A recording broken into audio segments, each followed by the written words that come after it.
How to use WhatsApp on Chrome. Hello guys, this is Atticus and welcome back to another tutorial video. In today's video, I'll teach you guys how you can use WhatsApp on your Chrome. So without any further ado, let's dive right into it. First step is you'll need to open up your WhatsApp.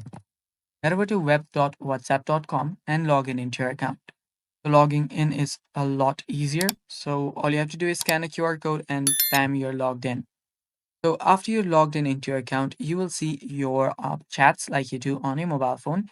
So what you can do is you can simply open up the text that you want. Now, it's really simple. It's really same to how you use your WhatsApp on your mobile device. You can type in the text here.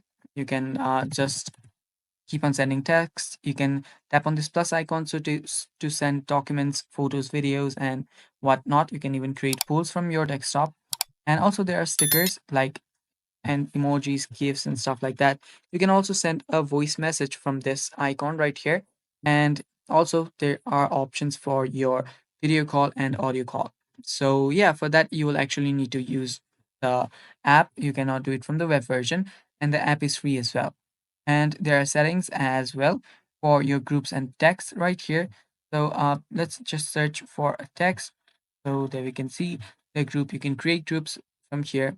If you tap on this new chat option, you can create groups and you can head over to settings from here as well. Tap on settings, and now you can see your settings just as you do on your mobile phone. So everything's actually same that you use on your mobile, and you can see your channels, you can see your communities, and that's basically it. And yeah, it's a lot similar to your WhatsApp on your mobile phone. You can text, you can call, and you can create groups and stuff like that. And yeah, it's that simple. Thanks for watching. Stay tuned for more, and bye bye.